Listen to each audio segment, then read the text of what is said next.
On behalf of the Alliance for Accelerating Science in Africa, a platform of the African Academy of Sciences and the African Union Development Agency, we thank you all for taking time today to join us in this second discussion on the Fourth Industrial Revolution in Africa, a dialogue on policy perspectives and investment options. We particularly thank the speakers who range from the private sector, international and African regional policy bodies for accepting this invitation. We have a great lineup of speakers. We're also going to be including you in the discussions through a tool called Mentimeter, which Grace will be introducing to you. So thank you very, very much. The next slide, Davis. I just want to then remind you that I said that this was the second dialogue. I wanted to remind ourselves and the speakers, but also the audience, that there was another discussion on the Fourth Industrial Revolution. The other next slide, please, Davis, that was held on the 25th of February. Sorry, this is, Grace, do we have the slide of the previous one? So we held a previous discussion, which- Next slide, please. Okay. So, okay, let me just pause on this. This is the list of the speakers. As we can see, we have from the International Development Research Center, Catherine Toure, from the World Bank, Akua Bentil, who deals with the Fourth Industrial Revolution and the Centers of Excellence, Justina Dubergas from the African Union Development Agency, Prof. John Mugabe, who's a fellow of the African Academy of Sciences, who's also been assisting in both of these dialogues, the first one that was held, Anne Kingiri from the Africa Center for Technology Studies, and a very important addition from the private sector, who's involved in investment in the digital transformation and the Fourth Industrial Revolution, is Lou Clausen from Newtown Partners, who works across the globe. So we thank you all for participating in this dialogue. I just wanted to then remind us of the last dialogue that was held. Grace, Davis, the next slide, please. Do we have the slide of the last dialogue? I thought the next slide. Oh, I just wanted to first go to this. So the first one of the first expert consultative table, which was held on the 14th of August, was to convene experts on this Fourth Industrial Revolution in order to contribute to the research and development priorities. Importantly, that was focused on research and development. This is focused on investment and policy options. So the outcomes of that was the need for conceptual framework to guide the identification, validation, and advocacy for 4IR. Priority setting must happen at different levels of government. And then we must look at both the tangible and intangible outcomes. And in the priority setting exercise, we need to include these policy and investment perspectives. And this is what led us to hold second dialogue on the Fourth Industrial Revolution. So this dialogue that we're having today is a direct outcome of the needs identified in that first dialogue. And I thought this was very important to remind the audience here. So I think I wanted to skip to that, but the slide before was for me to introduce our co-host. As I said, the AISA platform is the platform of the African Union Development Agency and the African Academy of Science. So we're very pleased to have Justina from the AUDA-NEPA to give a few welcoming remarks. Justina, over to you.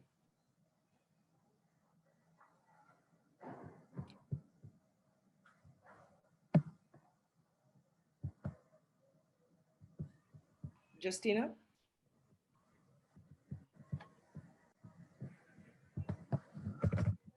You're on mute.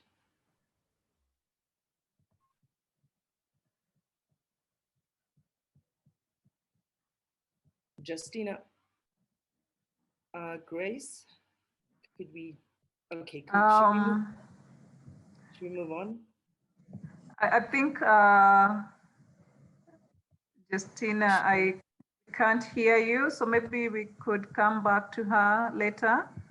Yes, she often has difficulty Yeah. with the connection. So we will come back to her and maybe leave the closing remarks to her. Before we move on, I just wanted to mention that the African Union Development Agency and the African Academy of Sciences are working together on this project. While we are leading the priority setting exercise, there's an advocacy that's going to be needed.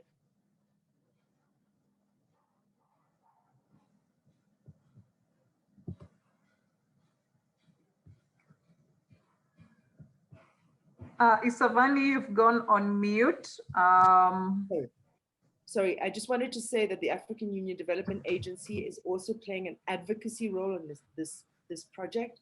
So whilst we identify the priorities, because we are a scientific and research development focused organization through the AISA platform, the African Union Development Agency, through its political organs and its implementation, facilitation processes, would also then take the outcomes from the various priority setting exercises to the relevant country and regional level bodies, because advocacy, discussing these is one part of the solution, but advocating.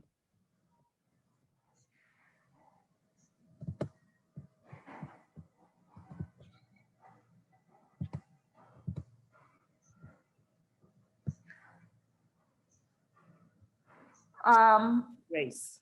I think we have lost Isavani. Can you not hear me now?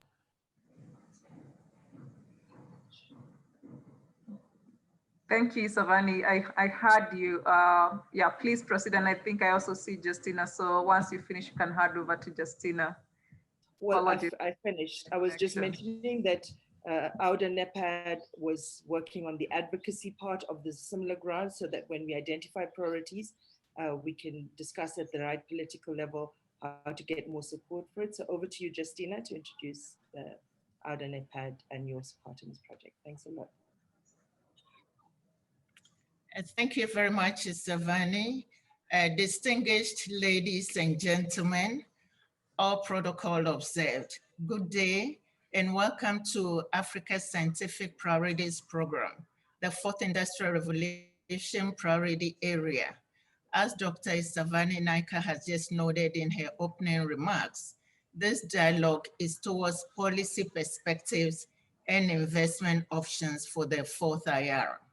Let me start by thanking everyone for making time, regardless of the differences in time zones and circumstances around how and where we work, to participate in this dialogue. This is not taken for granted, it's greatly appreciated.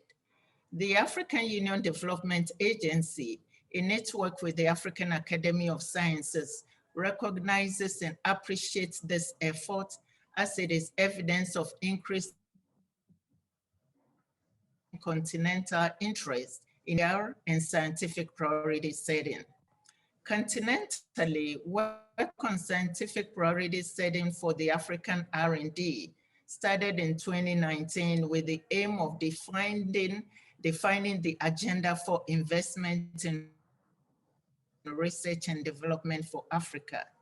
To date, 9 priority areas have been identified and many more will be brought on board. This work is being done through collaboration between AEDA, NEPAD, and AAS. Our institution highly values the collaboration with the AAS, and it's jointly implemented the Alliance for Accelerating Excellence in Science in Africa. That's the AISA program is setting.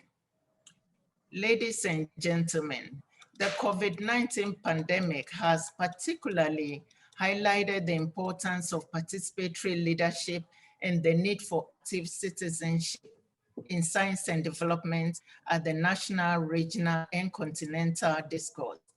The pandemic has highlighted science, technology, innovation, and research, especially investment in research and has been very critical in our quest for homegrown solutions for the challenges that confront the continent.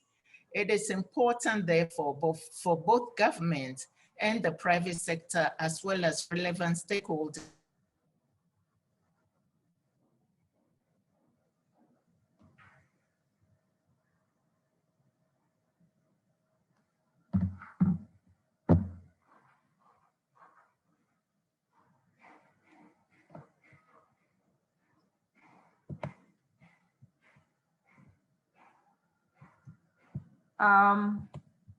Ladies and gentlemen, if I'm right, I think we have lost Justina. Justina, if you're still with us, we can no longer hear you.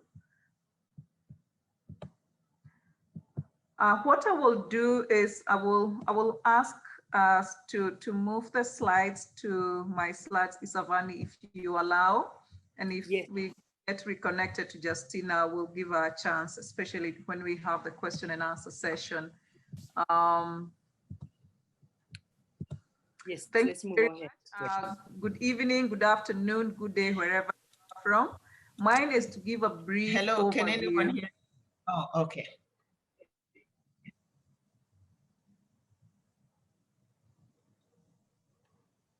Sorry, Justina, do you want to proceed? We lost you for some few seconds there.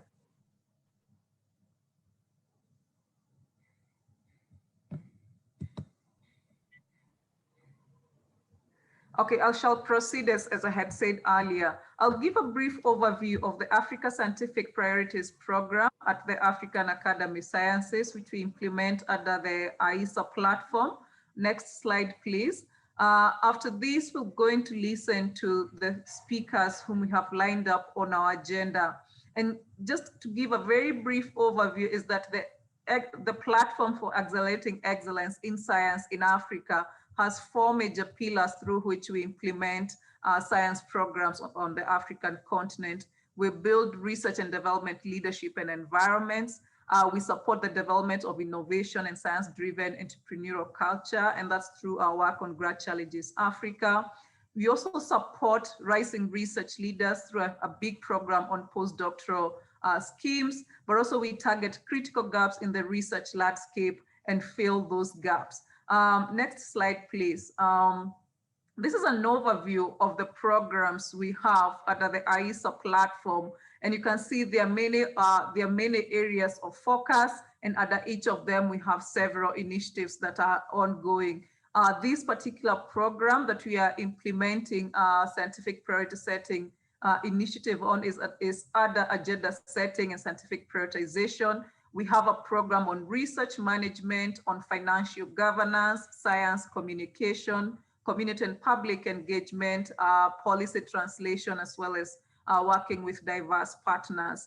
Now, moving on to the Africa Scientific Priorities Program. This is an initiative that we are implementing alongside AUDA NEPAD for the next 5 years. We have 5 main objectives. One is to engage with scientific community and key policy stakeholders to aggregate scientific priorities that are relevant to the African continent.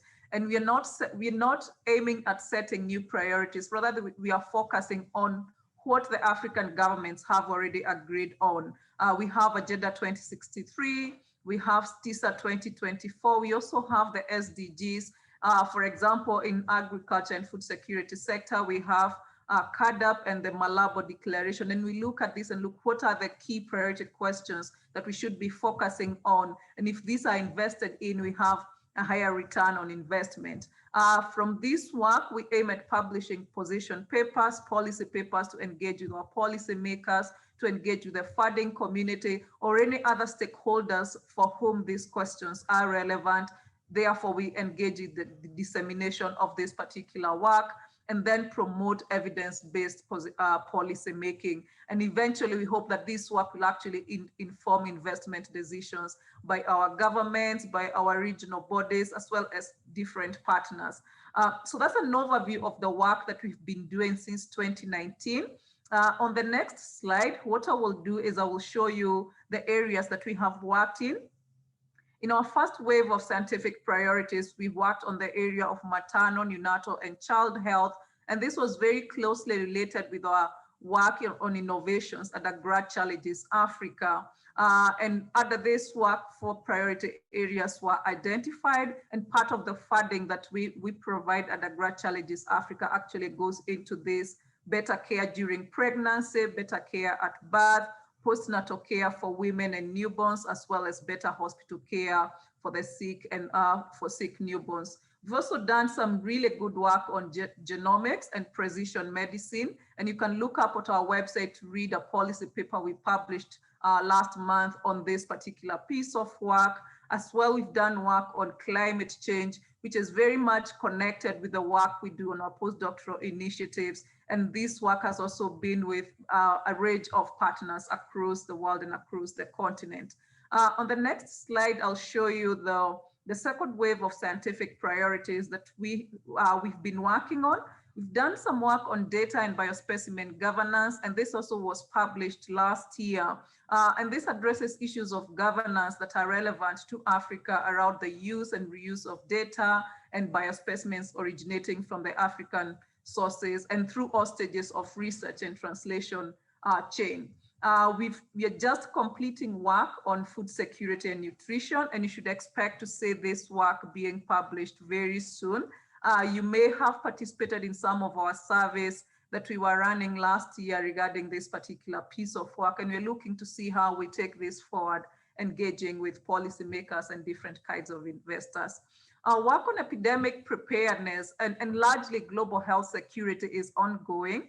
Started last year during COVID-19, and we're working very closely with the World Health Organization and Africa CDC, developing some of the priority questions that we need to be thinking about when you're thinking of COVID-19 research and development, but also offering a voice from the African continent. What are the African scientists are doing? What do they need for them to actually keep investing, not just in COVID-19, but broadly in epidemic preparedness? And lastly, our third wave of scientific priorities is what brings us here today, the area of fourth industrial revolution. And we'll listen to our speakers today who will speak on the areas of policy, on the areas of investment, but also we have ongoing work on the issue of mental health, which is rarely talked about, but we have been funding part of this work at the AISA, and we would want to do much more on this because there's commitment from African governments as well.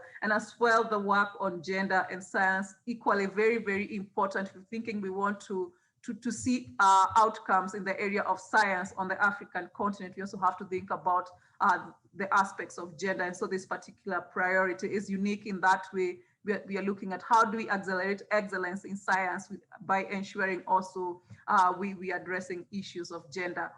So ladies and gentlemen, I think that was my last slide. At this point, I will introduce Catherine Ture, who is our keynote speaker, who is going to speak to us about the work that they do at the International Research Development Center. And she's going to give us that talk, and then later on we'll listen to the other speakers.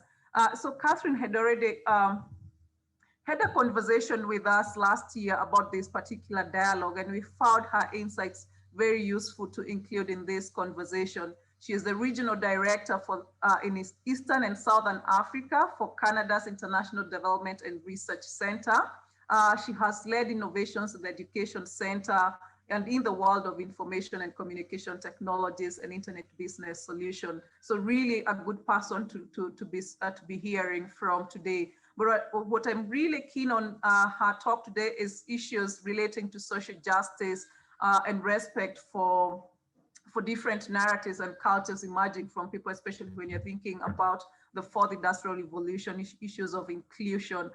So I will hand over to you, Catherine, to give your speech, and later on we'll listen to the other speakers. Over to you, Catherine.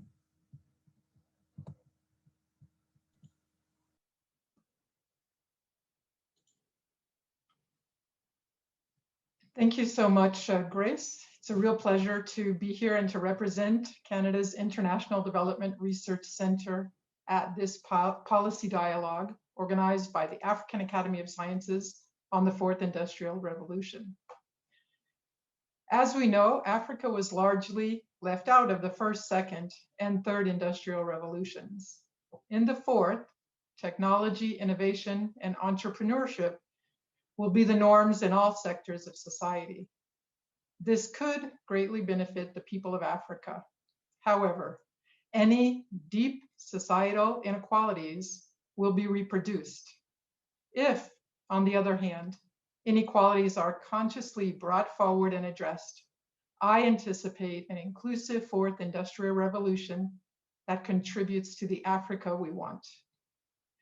That is why I argue for applying a diversity, equity, and inclusion lens to all policies and programs at national and regional levels.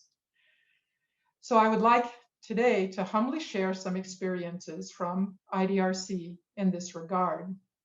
First, who are we at IDRC? The one-of-a-kind organization was created by an act of Canadian Parliament. We have a diverse group of about 350 staff persons around the world. We fund participatory applied research in the Global South. And in Africa, IDRC has supported for over 50 years hundreds of African research organizations and thousands of African researchers. So let's start with a discussion of women. They need to be integral to Africa's fourth industrial revolution journey. And this means facilitating their participation in all spheres of life. We need women in science and technology, for example, if the continent is to benefit from their perspectives, creativity, and enormous problem-solving skills. Too many women get into science and abandon it. We need, with great intentionality, to create environments where women can thrive in science. At IDRC, we are trying to understand and address systemic barriers that keep women from advancing in science. One study of the African Research Universities Alliance is assessing the policies and practices that its 16 member universities have put in place to support the participation of women in science and technology and in leadership. We are also supporting the work of the African Leadership Center to develop a framework to guide training in inclusive leadership at universities and in African science systems. These are two important Pan-African organizations, like the Academy of African Sciences, that will mobilize knowledge and action to get at the root causes of discrimination and help liberate the human potential needed for Africa to reap the benefits of the fourth industrial revolution. Science, technology, engineering, and mathematics, or STEM, plus A for the arts, gives us STEAM. Bringing a creative approach to STEAM education and research can make the sciences more attractive to women and help make the science more relevant to context. This has been proven in other parts of the world, and IDRC is supporting advances in STEAM in Africa. For example, researchers at the University of Rwanda are integrating women's experience to improve the design of housing and public spaces, knowing women are usually left out of such processes. Researchers at the University of Mauritius are involving women in the design of small wind turbines to respond to different energy needs in rural, urban, and coastal areas of the country. At IDRC, we promote collaborative science and open data. Worldwide cooperation and the sharing of genomics sequencing led to the development of vaccines against COVID-19 in just 1 year. What could Africa gain for its fourth industrial revolution through more scientific collaboration and the more strategic use and sharing of data? Collaboration in science is necessary to bring quick solutions to shared and complex challenges. That is why IDRC and other partners support the Science Granting Council's initiative. In 15 African countries, councils that fund research collaborate to strengthen science in the national interest and encourage cross-border collaborations. The councils have promoted the concept of open science in Africa to spur technological and social discoveries. Open science is based on open data and open access to the results of scientific inquiry to enhance efficiency, the rate of discovery, and the understanding of complex systems. Science is part of the backbone of the fourth industrial revolution, as Grace and her colleague were referring to in some of the opening remarks. And scientists need to work in collaboration across their fields and across countries in integrated ways, sharing experiences and learning across borders, as encouraged in the Science Granting Council's initiative. The Free Trade Agreement is promoting more intra-African trade. Open science promotes more open sharing of data and scientific discoveries and more collaboration across borders. Both these dynamics, intra-African trade and investment and open science, have the capacity to boost Africa's benefits from the fourth industrial revolution if an equity and inclusion lens is continually used. Using a gender and equity lens is not easy. It requires commitment, expertise, and tools. So it might be inspiring if I share a bit about what has helped us at IDRC. We made a name for ourselves in gender and inclusion going back at least to the first woman president of IDRC. She inspired us to integrate concerns for gender and social inclusion in all IDRC work. Since then, we have publicly shared IDRC's equality statement and developed a gender and inclusion framework to support the implementation of our Strategy 2030, which was launched, by the way, just this month. We are excited about this strategy for a more inclusive and sustainable world and hope you will share in our excitement. No IDRC funded work will be gender blind. It will be gender and inclusion aware, sensitive, or responsive. And some will be transformative, meaning that it asks questions that get at the root causes of discrimination, is designed in highly inclusive and participatory ways, ensures the concerns for gender and inclusion do not fade over the course of the research, and sees the beginning of structural change in the life cycle of the project. What else has helped us at IDRC? We have a working group that looks not only at gender and inclusion in the research we fund, but also at issues of diversity, equity, and inclusion within the organization. We allow ourselves to be introspective and even critical, identifying where we need to improve and building and resourcing a roadmap for change. We have integrated concerns for gender and inclusion into our strategy, our outcome pathways, and our monitoring, learning, and evaluation framework. We have encouraged staff to complete a learning module called Gender-Based Analysis Plus, GBA Plus, which is available on the web and suggests how to account for intersectional issues such as age, race, socioeconomic status, religion, or ability when designing initiatives. We also developed a tool called Research Quality Plus, RQ Plus, which helps us and many others around the world know when research is of high quality and how quality research can be cultivated. It shows that the integration of gender and inclusion is one of several factors that makes for high quality research. We also engage with other partners and learn from their experience. For example, from the gender team at the Human Sciences Research Council in South Africa and the CGIAR Gender Platform. We work with the International Food Policy Institute to support researchers to use the Women's Empowerment in Agricultural Index, or WEA tool. And when it comes to education, we learn from the expertise and approaches of the Forum for African Women Educationalists, which has chapters in over 30 African countries and almost 30 years of experience working with schools and governments to promote equity in education. So there are important resources on the continent to learn about using a diversity, equity, and inclusion lens. If we do not, the fourth industrial revolution will serve some people, but not all Africans. Back to the discussion about women for a moment. Not only are they needed in science, but also in business. What can help women in manufacturing benefit more from the African Continental Free Trade Agreement and contribute to the fourth industrial revolution.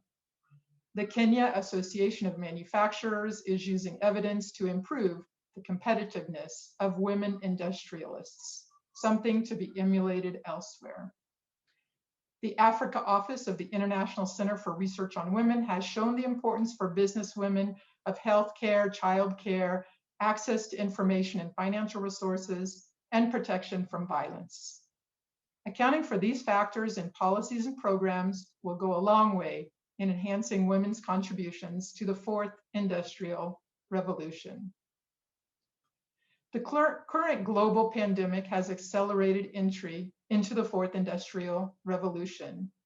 It is estimated that 52% of agricultural enterprises are now using technology as an indispensable tool to beat COVID-19 challenges and thrive going forward. Boosting the skills of various groups of people to integrate and optimize technology in their businesses is the way to go for the fourth industrial revolution. The director of research at the African Development Bank stressed how youth will be one of Africa's most important assets in meeting the fourth industrial revolution. Youth need educational opportunities, entrepreneurial outlooks, technological savviness, and skills for the jobs of the future. With Africa and the rest of the world facing the impacts of climate change, an opportunity presents itself to transition to greener economies and renewable energies in the fourth industrial revolution. South Africa is positioning itself to use hydrogen for its domestic supply of energy and even export green hydrogen on the global market. The success of such efforts depends both on smart regulatory frameworks and the skilling of youth to work in these emerging sectors. With regard to skilling for greener economies, IDRC is supporting teams in Ghana, Nigeria, Tanzania, and Kenya to strengthen engineering research and education. In Senegal, IDRC and the company Meridium are collaborating to explore best practices for training engineers and technicians for solar energy. Such skilling and reskilling of people of all genders will support Africa's youth to contribute to greener economies. I have one more thought about inclusion before I conclude. I think about how Africa is home to a quarter of the world's refugees. This represents millions of people. I have not seen the research on this, but I know the importance of connectivity for the fourth industrial revolution. I wonder if connectivity for refugee communities and their role in the fourth industrial revolution is considered. We need everyone participating. What will happen if we leave people behind? How do we reduce the structural inequalities that limit participation? How are internally displaced people and refugees integrated into national development plans as we move forward? In conclusion, I invite us to imagine policies and programs developed with the most marginalized, the most forgotten in mind. Imagine infrastructure and technologies from roads to software that truly consider and integrate the needs and aspirations of diverse groups of people. Resilient inequalities must be confronted to realize the fourth industrial revolution in Africa and globally. Africa has incredible ingenuity and immense capacities for innovation, which will inspire the fourth industrial revolution and make it matter for Africa. Grand merci. Many thanks. Thank you very much, Catherine, for your talk. We really appreciate bringing in that conversation around inclusion. Ladies and gentlemen, if you allow me, we'll move on right to the next speaker we have for today, who is Akua Bentil from the World Bank. If we have the slides back, that would be great. I will briefly introduce you, Akua, and then you will have the stage to make your presentation. So Akua Bentil, as she As I've mentioned, works for the World Bank Group, and she's specifically with Education Global Practice. And before that, she used to work for the at the Goldman Sachs. Her passion and work at the World Bank has mostly focused on strengthening the higher education digital skills and overall STEM agenda in sub-Saharan Africa, and in designing interventions to improve the participation of sub-Saharan women in these areas. She's one of the regional leads of a large regional project called the African Center of Excellence, ACE Impact, which covers 53 centers across 11 West African countries and Djibouti. This project aims to improve education, training, and applied research at the postgraduate level in more than 10 key priority areas. That includes health, sciences, water, mining, ICT, and agriculture. We'll listen to her talk about the work she does at the World Bank and how this connects with the subject of the fourth industrial revolution, what policy perspectives are emerging from that. I've also asked Akua and the other three speakers who are going to speak today to talk about two key questions at the end of their presentations about what key issues they would want to raise with the government or a funding partner concerning the fourth industrial revolution, and as well to tell us about whom we should be working with for us to realize the priorities of fourth industrial revolution in Africa. So Akua, over to you, and we are glad to have you here. Thank you very much, Grace, for the introduction. I'd like to thank the organizers for inviting me here today. In my presentation, I'll try my best to do justice to what I was assigned. I will focus on the priorities of the World Bank with respect to the fourth industrial revolution in Africa and the strategic reasons behind those priorities. I also share one example of an intervention of the World Bank and its impact so far, particularly on the Africa Centers of Excellence, and then briefly also touch on the planned future investments with respect to the fourth industrial revolution. I think Catherine has already laid a very strong foundation in terms of what I'm going to talk about. And so I'll do my best to also stay within the time limit that I've been given. Basically, my focus would be on what the World Bank is doing with respect to what we call the Digital Economy for Africa initiative. And the objective of this initiative is to ensure that every individual, business, and government in Africa is digitally enabled by 2030. Next, please.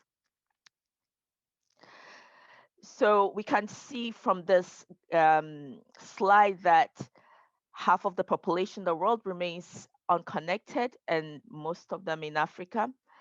We have different readiness level when it comes to the data-driven economy around issues of cyber security and data privacy. We have several people across the globe that do not have an identification that would ensure that they have the needed services, which is more or less a right to these individuals. So actually within the World Bank, we have an initiative called ID4D, which is looking into ensuring that people have the relevant digital ID to access various services, government services in country. There's also a persistent gender divide, digital divide, which Catherine touched on. When it comes to digital skills, Africa lags on that as well. And then also when we have to talk about disruptive technologies, we have, within the context of Africa, a lot of work that still needs to be done, whether we are talking about 5G, Internet of Things, or artificial intelligence. Next, please. So the digital economy or digital development agenda has gained momentum with strong demand from various countries that we work within the World Bank to close existing gaps in order to adapt to a new inclusive and data-driven growth paradigm for development. And as you can see from this slide, the digital technologies are basically changing and improving and transforming the delivery of products and services.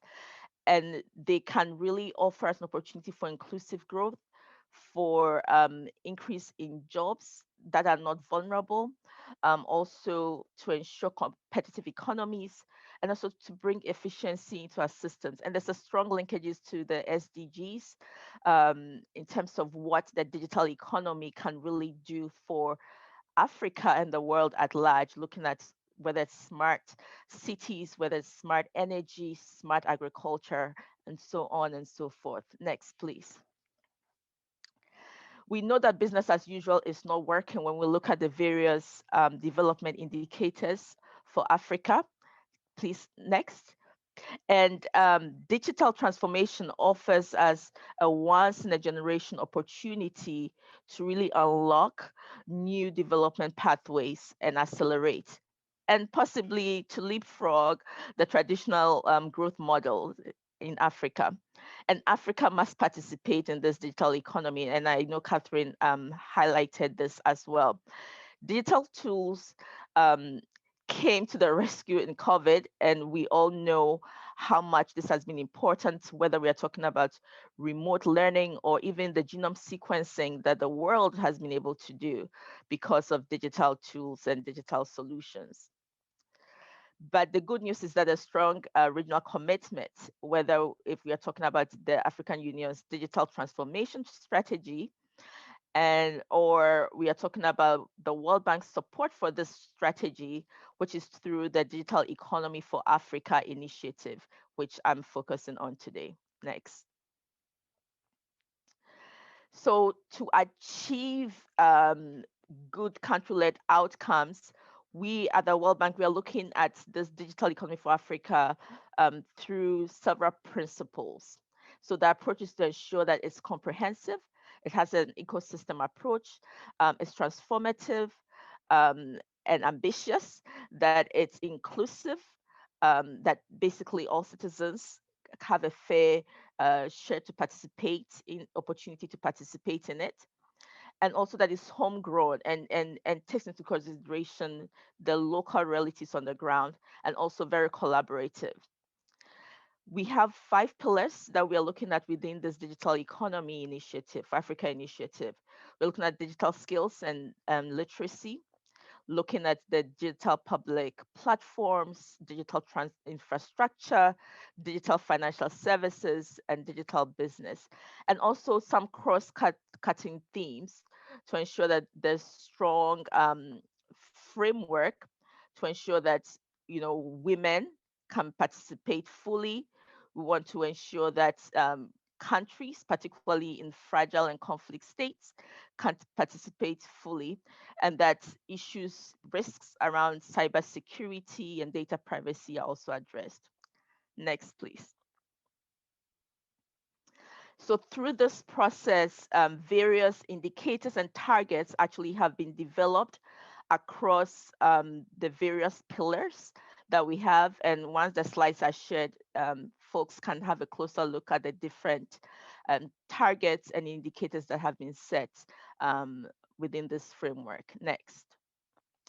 In addition, under each of these pillars, there's also a scorecard that has been developed.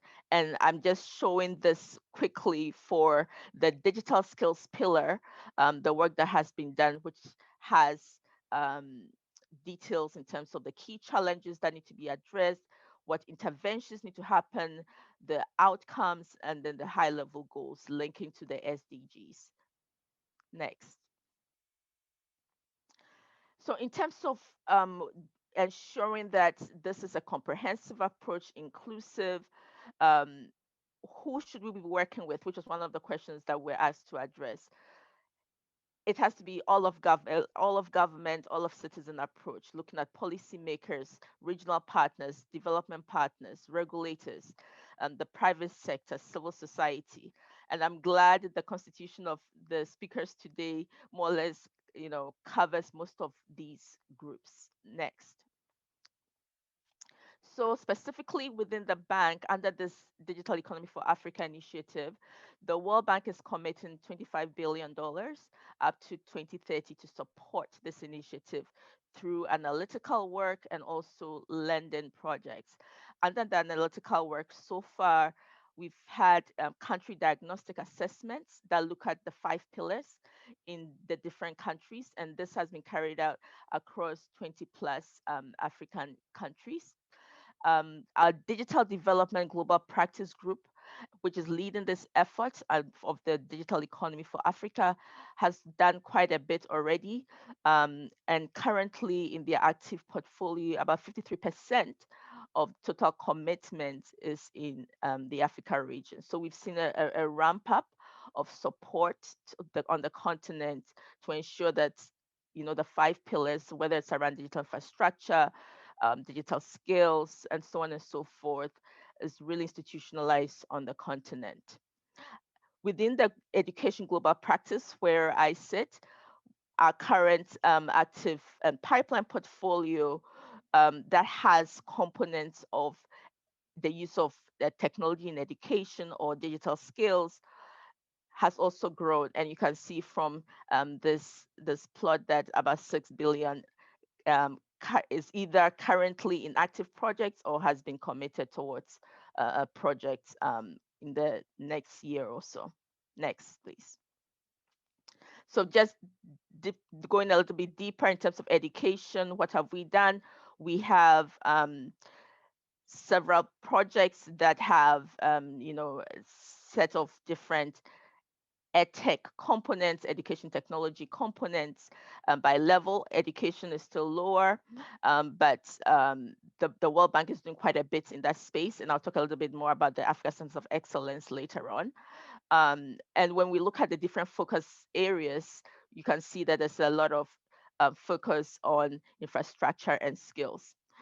Beyond these lending opportunities in education, we have digital skills country action plan framework that's been developed by one colleague, Dr. Sajita Bashir at the World Bank, with a guidebook and ways-based costing for governments. Within the digital economy for Africa digital skills pillar, we have action plans and costings that the education team has supported. There are also education technology knowledge packs that are being developed around remote learning, smart classrooms, adaptive learning, and so on and so forth. Please, next. And then also when we look at the the skills and the breakdown in skills, there are a lot of projects in education now that are looking at digital skills, that are looking at STEM education as well, to ensure that African students are ready for what is ahead within the context of the fourth industrial revolution. Now to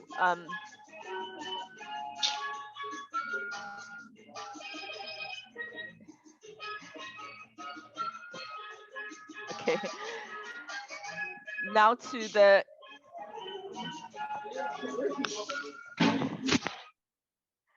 okay, thank you. Now to the project that I had mentioned earlier on the Africa Centers of Excellence projects. The World Bank has put in about 600 million, close to 600 million since 2014 to support more than 70 centers across 20 countries from West, Central, Eastern to Southern Africa. And these centers are promoting postgraduate training, whether it's in master's or PhD training, and also professional short courses for people that are already working in the sector, in addition to applied research in various priority sectors. So the goal is to foster collaboration among universities, to share research resources and solutions, because we know, not every country can have excellent programs in all of the priority areas. So can we create these hubs and centers of excellence where resources can be shared across countries? Training of students across borders, and building regional thematic networks, whether it's in ICT, agriculture, health, mining, water, energy, climate change, education, urban design, transport, and also having a cluster of engineering schools that can work together. In addition to providing advanced digital skills training, which we are working with IBM and a few other partners in this regard. One center that I would like to really highlight is the Africa Centers of Excellence, Center of Excellence for Genomics of Infectious Diseases, which has become so relevant today. This center has been able to, it was given an initial amount of about 8.5 million, and since 2014, it has been able to leverage this to raise in excess of 100 million, and is at the forefront of the fight against COVID. They also were at the forefront of Ebola, the Ebola virus pandemic, and helped Nigeria not suffer as much as some of the other countries. They are currently providing support to Sierra Leone and Liberia with respect to the COVID crisis and sequencing. And all of this has been possible because there was a seed that was planted in an African institution, the researcher that had vision and passion to make things happen. And if infrastructure wasn't there, this genome sequencer wouldn't have been possible because it's data intensive, requires advanced digital skills, high computing power requirements also. So all of this has been possible because there was some funding that was made available, the talent is there, and they've been able to leverage this with partners across the group in Harvard, MIT, and around the world. Next.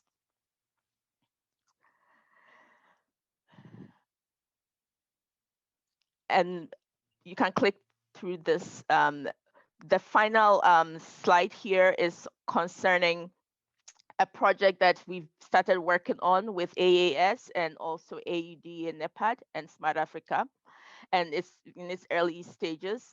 And the idea is to reform Africa's institutions in terms of computer science, engineering, and digitalization, and to ensure that there's a pool of well-qualified professionals with advanced and highly specialized digital skills, to ensure that the ecosystem in Africa is resilient. So we are supporting digitalization of the higher education sector, and to also ensure that there's efficient, productive, and sustainable priority sectors, and also to ensure that there's cross-border mobility. And then in addition to this, we have various planned activities under this project, and you can see the various partners that we have. To end, I would like to just touch on the 3 to 5 things that I would recommend if I were to speak with a head of government or key funding partner concerning Africa's fourth industrial revolution. I think it's clear that they need to improve access to infrastructure, including digital infrastructure, the internet, energy. If electricity is not there, it makes things very difficult. We need to make the infrastructure also affordable and reliable through strong regulations and policies. We need to improve the human capital, quality of education, including quality of higher education, and then also improve the innovative ecosystem around university industry linkages, entrepreneurship, how you go from research to market, and funding to support R&D. Because the ACEJIT is a case in point, the center that I just talked about. By leveraging 8.5 million, they were able to pull in additional funding to make an impact locally, regionally, and also internationally. Thank you very much. Thank you very much, Akua, for such a fantastic presentation. One of the things that I flagged from your presentation was this African Center for Excellence for Genomics and Infectious Diseases, and Professor Christian Happy, and the kind of work that we're seeing emerge out of Nigeria. And when you're thinking of where should we be moving, what should we be prioritizing, would be very much keen to hear even from other speakers what other opportunities exist and how this can be pursued moving forward. You also highlighted issues of digital transformation in the education sector, how education will look like in the future. And I think that's a very important conversation.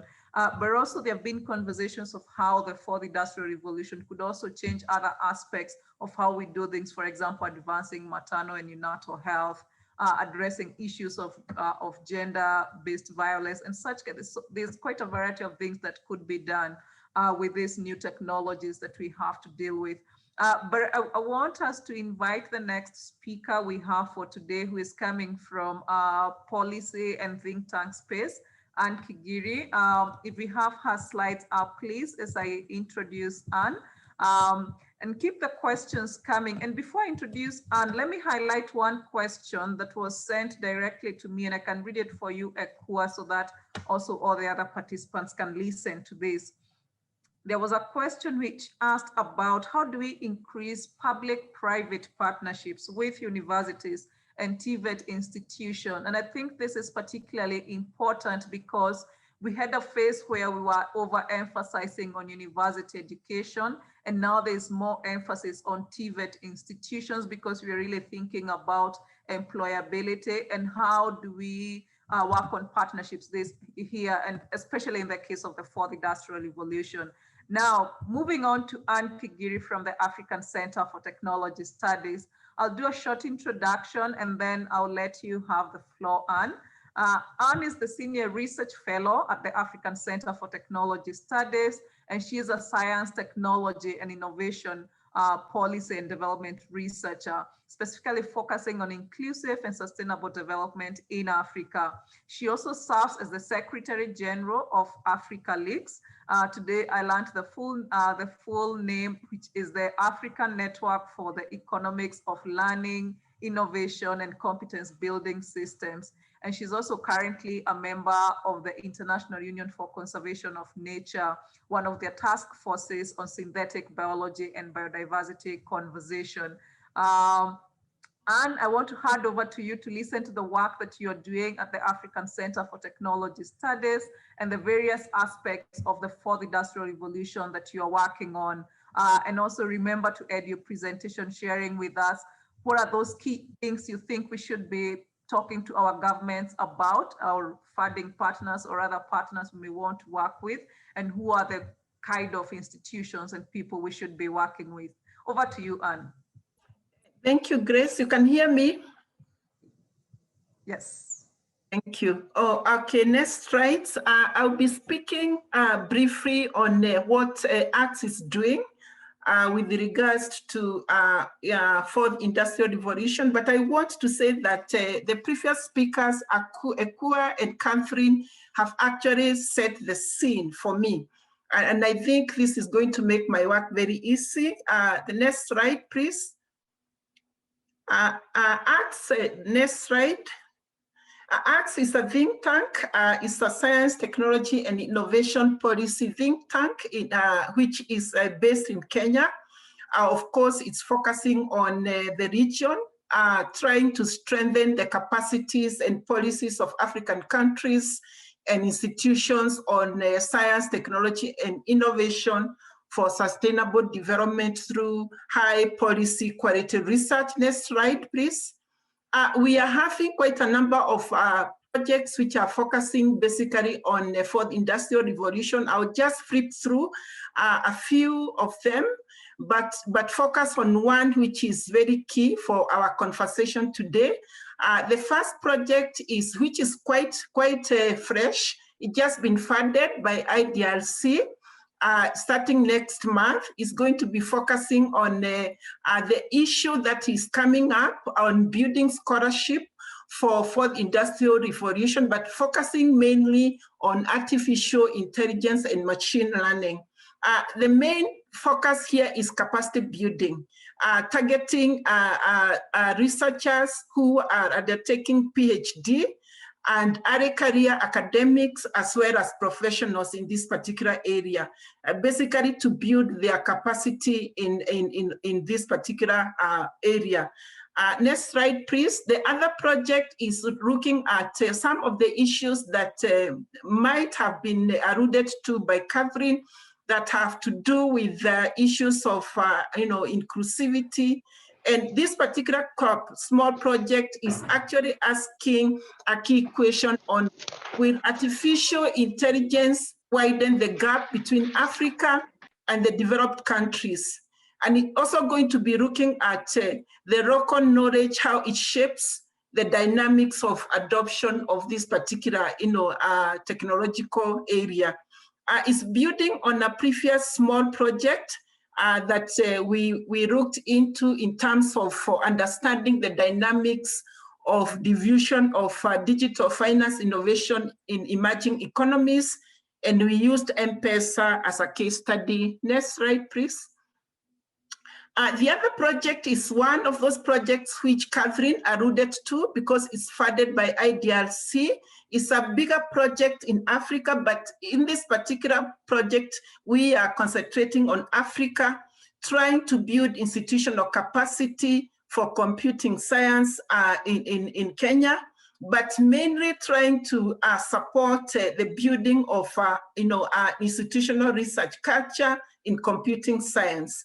And this particular program is involving the industry very much. And we do have 9 students at the moment who are doing projects jointly with the industry. And 6 of the projects are actually focusing on artificial intelligence and machine learning. Next slide, please. The other project which I would want to spend just 1 or 2 minutes on, it is a Triathlon Chair in Transformative Innovation, 4th Industrial Revolution and Sustainable Development, which is bringing partners from UK, University of Sussex, and UJ, University of Johannesburg, and ACTS here. It is funded by Newton, it's a Newton Fund, NLF, DST funded program. But the main thing here I would want to say is the motivation for this project. It's basically informed by what we all are discussing today in terms of the potential for 4IR to steer, transformation of economies and societies actually in Africa. But there's the other aspect of these particular technologies, which Catherine has highlighted on, that relates to the potential of these technologies to actually create some kind of social challenges and tension. Issues of inequalities have been mentioned, issues of people losing jobs, and I think those are some of the issues that will be coming up during the discussion. So we need to steer, the process in terms of development in the right way so that we do not escalate, the social challenges that are already there. So the other motivation, I think it has been alluded to by Akua, has to do with, the context in Africa.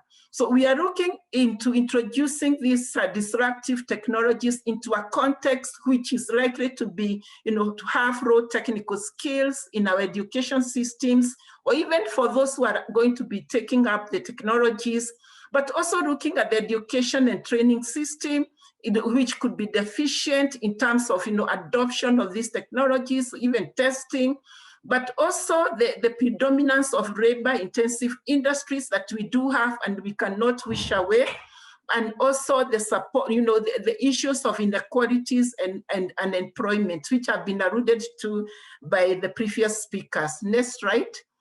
And therefore, this particular project is asking one key question. Can the transformative potential of 4IR be exploited to drive sustainable development?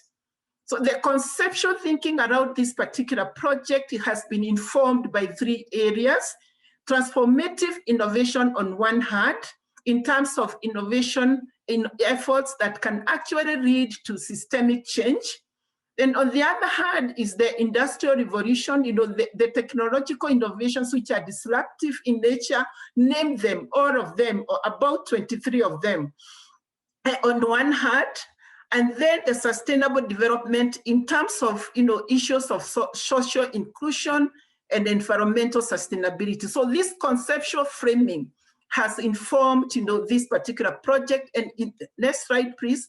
And we do have 2 research objectives, around this project. One is basically to build scholarship on transformative innovation and 4IR.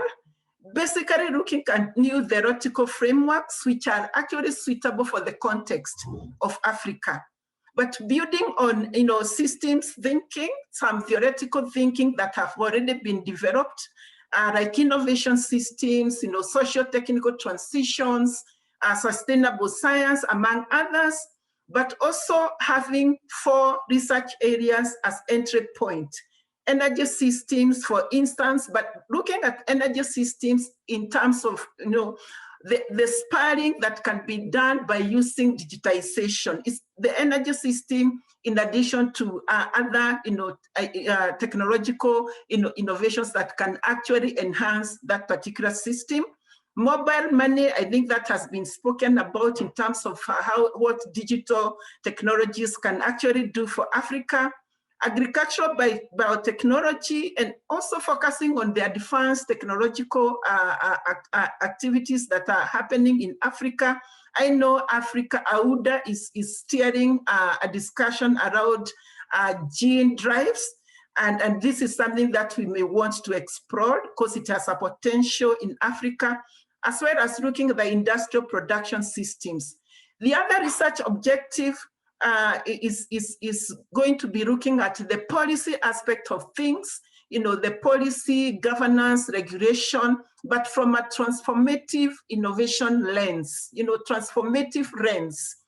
And here we are going to be exploring how to influence transformative change through public policy, but not just the science policy or STI policy as we know them, but looking at another, a frame of thinking that is coming up, transformative innovation policy, to see how it can inform new policy frameworks within Africa. We'll be drawing on some work which is supported by IDRC, that is supporting policy experimentation laboratories through a transformative innovation policy consortium managed through University of Sussex, which is supporting such experimentation activities in Kenya, Ghana, Senegal, and South Africa, but also drawing on what ACS is doing in terms of drawing on the interaction with policymakers. Next slide, please. And just to respond to the question that Grace has posed in relation to what are the key research priority areas or action points that we can pose to development partners and policymakers. There are quite a number of issues that have been raised, by the previous speakers, but I would want us to think about, rethinking the mechanism for supporting this particular area of research. And I think we have received some kind of pointers on how this can be done from the previous speakers, but drawing on the synergies that are already going on at the moment, but also being, looking at how some of those initiatives are, spurring the transformative thinking. Is there something there that we can push towards, exploring how transformative we can, our research can become? And then considering grants or funds that are challenge-based. And I think this is something which AAS has been doing over the years, but expanding, those challenge funds to other areas beyond health. And then supporting, development of metrics or indicators for monitoring, evaluation, and learning. And I think this is critical, especially for Africa, because of the context under which these technological innovations are being introduced. We want to think about indicators that are relevant, and I think there's a lot of work that is being done by AUDA and the Science Granting Council initiative that Catherine spoke about. And then the need to reflect and act on windows opportunities. And I think this is something which has already been pointed on, reflecting on what actually can be worked on to leapfrog, that is the word which people are using, to leapfrog development in Africa. And digital technologies is something which has been mentioned, and I don't have to labor so much on trying to get examples, but we do also have examples in renewable technologies that we can think about. Also thinking about, not forgetting that there is a lot of upgrading that needs to be done to the labor-intensive sectors that we do have. The UNESCO science report, which is just about to be launched, the report is actually telling us that what is driving development in Africa is basically these labor-intensive sectors. And we have to do something about that, even as we think about the 4AR. But also talk about something to do with the supporting institutional reconfigurations and capabilities building. That is what World Bank is doing. And we have had excellent presentation from the previous speaker, but focus much more on what is key in that particular space. For instance, we could think about promotion of transformative research within that space, and thinking about, promoting, partnerships and collaborations that harness, knowledge, not just within the triple helix infrastructure, but think about the multiple helix infrastructure that brings on board all those stakeholders that the previous speaker has spoken about, having a space for all those, actors to participate in the process.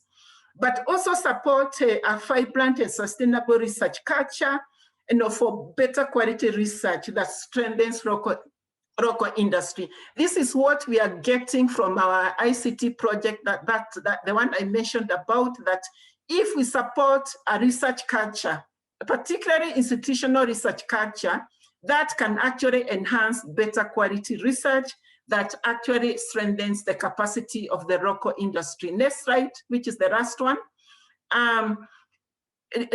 Finally, we need the next slide, please. Finally, we need to think about the issues of benefits and risks. Those issues I think have been alluded to. The final slide, please. Can you? The benefits and risk issues around 4AR. And then I think this is something which might come up in the discussion. Issues of jobs loss, I think those are issues to think about. Potentials, use and abuse, of these technological revolutions, particularly on issues of, cyber security and others which have been alluded to. The need to think about ethics and responsible, research and innovation. And these issues could be discussed at the policy level as well as, research level. And they are very key, especially because of sustainability and inclusivity issues. And when you think about policy and the policymakers, they need to think about policies that have a transformative and inclusive focus, just to emphasize on what has already been said, but not forgetting that, yes, as we promote 4IR technological innovations, and not to forget the underlying structural issues that we need to think about. And those are the issues that Catherine spoke about. They are complex in nature, but we need to think about those issues even as we develop policies on 4IR. And then policies that allow integration of knowledge and learning from 4IR and also indigenous sources. That is very critical. Again, this has to do with integration of all sources of knowledge, that so that we can have an opportunity to decide for society to decide on alternative pathways that they may want to take. On who to engage, I think that has been articulated very well by the previous speaker, but I think we need to focus much more on how do we engage them. And I think that is a very critical question that we need to ask. How do we engage? We know who to engage, yes, but how do we engage them? So the need to pursue corrective responsibility, I think that's something we want to keep on emphasizing, just like the previous speakers have, so that we can co-create, we can collaborate, we can circulate. I think this is the open access of knowledge that Catherine spoke about, give that space for co-creation, collaboration, and circulation of knowledge and ideas in a way that benefits all. And then think of an approach in terms of a stakeholders approach that would actually allow for learning. This is very critical, as well as systems building. That is also very critical because we don't want to look at just one aspect of the system. It's a whole system that we want to look at. And also recognize the process of innovation. If we want to go for inclusive innovation, that process, we need to look at that process. because it is critical if we look at the process. The question to ask here, do we want to look at a participation of the stakeholders or actors, at the process innovation stage, or do we want to involve the stakeholders at the product innovation stage? So this is a question that we need to ask. Thank you so much, Grace. Offer to you. Thanks so much, Anne, for such a great presentation. One thing that really struck me throughout your presentation is that you talked about that transformative lens of thinking about policies, but also you use the same lens when talking about the fourth industrial revolution. So thanks for helping us to think much wider about this particular subject. And the question that you have posed for all of us, and I hope the audience can engage with this on the chat as we move on, is how do we actually engage if you're talking about priority setting and moving forward and actually having this funded and implemented?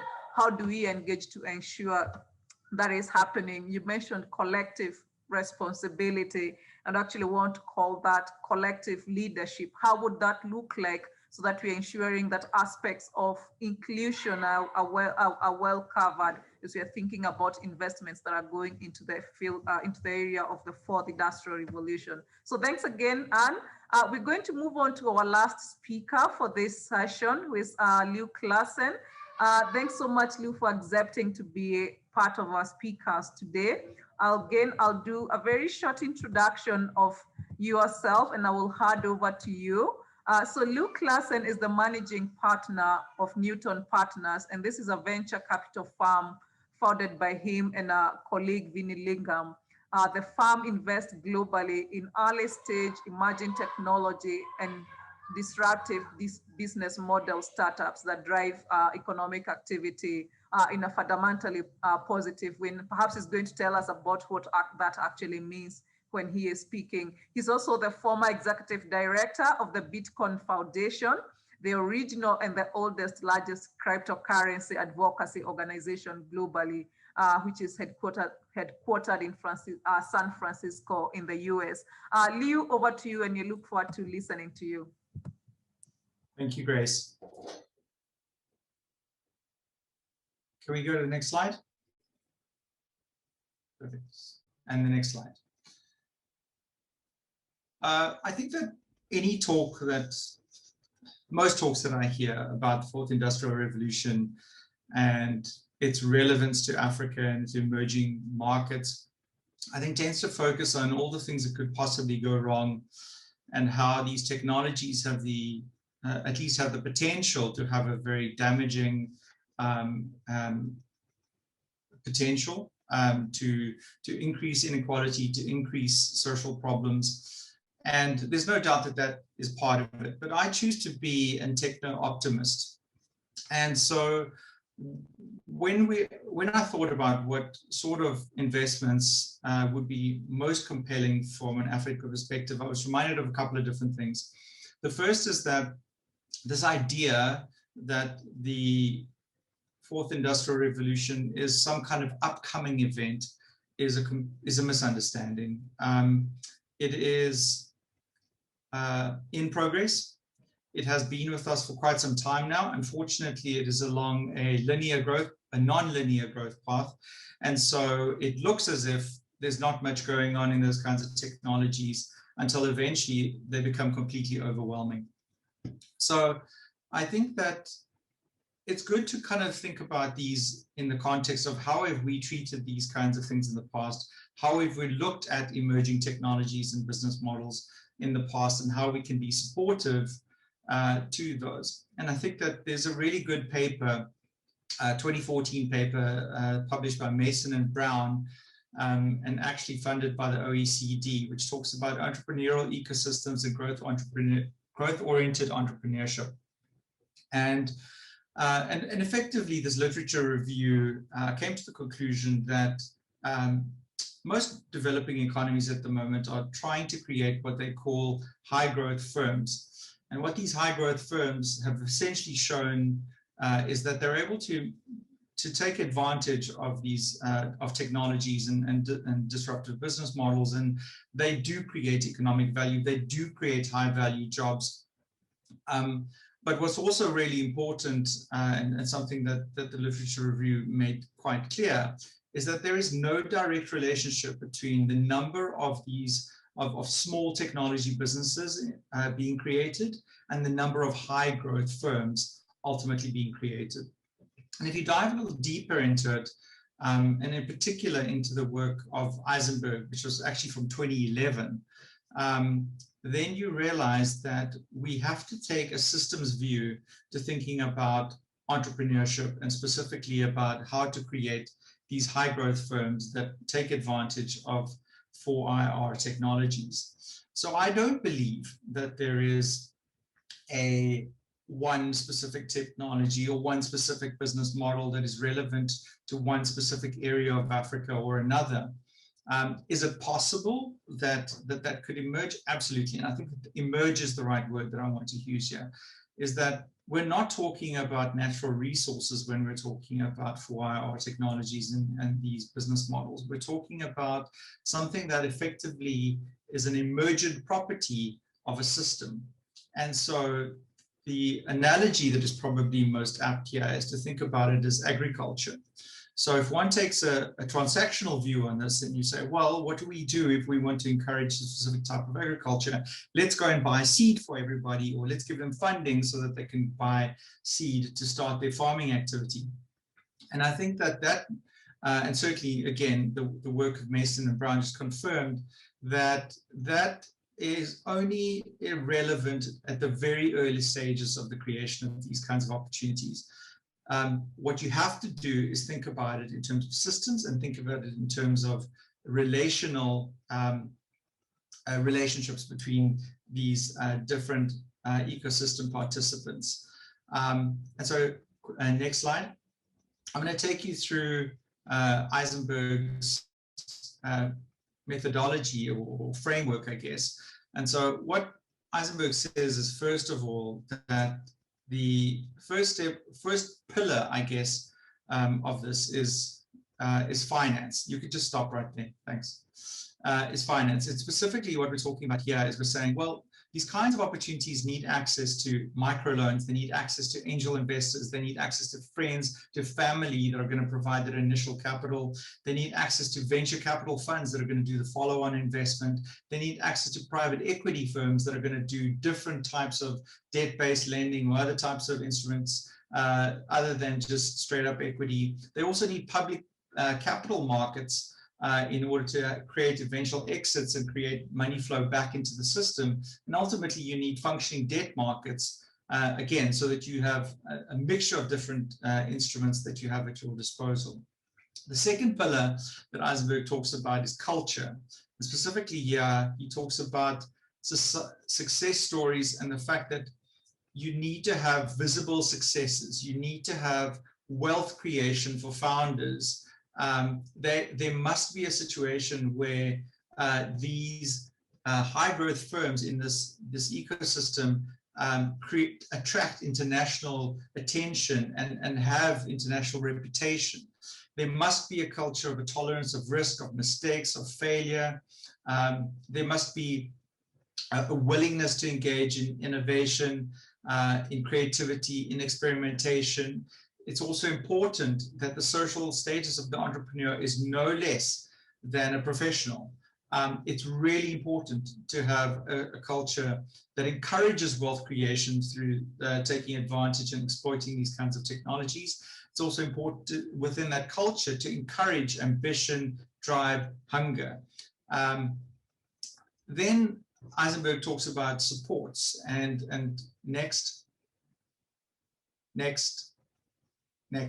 So there are really three supports that he says are really important for the creation of these high growth firms. And the first is infrastructure. And so here it is, it's absolutely like table stakes that you must have strong infrastructure in telecommunications, in transportation, in logistics, in energy. It's important that you have suitable zoning. It's important that you have incubation centers, that there's clustering around these centers of excellence.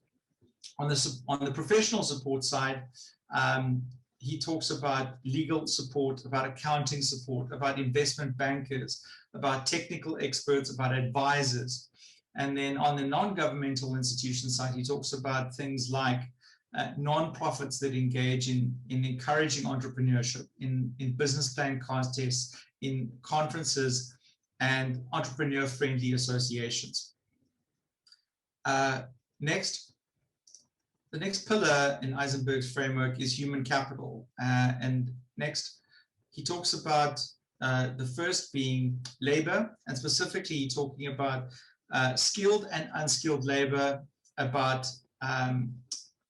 over time developing opportunities for serial entrepreneurs to continue to engage in the ecosystem, and ultimately eventually create second generation entrepreneurs as well. But I think even within that, and for me, I could spend the next 10 minutes just talking about educational institutions. Let me tell you, I know I'm saying things that many of you have heard many, many times before, but the fact that this is a 2011 paper talking about the things that we need to do in 2021 is really, for me, a sad thing, because it tells me that we're not doing the basic things that we need to do in order to create the environment that is conducive to the creation of high technology entrepreneurship. And specifically, something that I feel like we do a really horrible job of in many, many parts of Africa, is that we don't have strong educational systems, and we don't invest enough money into them. We don't have good teachers. We don't encourage PhD research in the areas that we think are going to be most relevant in this kind of world. And I feel like this is not new news. What we have to do is be more deliberate about thinking about these things as, again, they're emergent. There is no, just because you create policy that is going to suggest that something must be so, does not mean that it will be so. I think it's really important for us to put more and more attention into particularly higher education, but also lower levels of education, because we need people who are knowledge workers. We need people who are technical specialists. There is no such thing in startup financing as a founding team that does not have a technical lead in it. We do not have one of our startups in our portfolio that does not have a technical lead. So if you do not have a system that encourages people to study in the STEM areas and to become very competent and to advance their education up to PhD level, we're not going to get the kind of impact. We're not going to get the kind of opportunities that we want. So an example of this is in April 2020, there was a startup called 54 Gene, which was started by a Nigerian researcher. And basically what 54 Gene, for those of you that don't know, is it is trying to do precision medication based upon creating an African genome and a gene bank for Africans. And there was so much interest in participating in the funding of 54 Gene that we were effectively pushed out of the round. They did a Series A, and typical Series A sizes are sort of $1 to maybe $5 million. They did $15 million in their first venture capital round of financing, because they were highly competent researchers solving a major big problem with lots of potential to exploit that later on. So there is the idea that there is not enough finance to enable us to exploit these things is absolutely not true. The finance will follow the people who are able to exploit the opportunities. And until we have the people that are capable of exploiting those opportunities, we will not be successful. Next step. Markets. It's also important, again, within this ecosystem view, to have markets available for these products or for these technology-enabled services. So here, specifically, we're talking about reference customers, about access to distribution channels, about local business networks that are able to open up these markets to these technology businesses. It's important also to have diaspora networks. It's also important to have multinational corporations that are able to open up not just local, but also international markets as well. Next. And then the final point, and perhaps the area that most of the speakers here today, and also the those of you who have joined us today, is talking about policy. And I think it's important again to just stress that policy is only one of the 6 elements that make this successful. And so I think it's important for us to be mindful of the fact that can policy have a positive impact? Absolutely.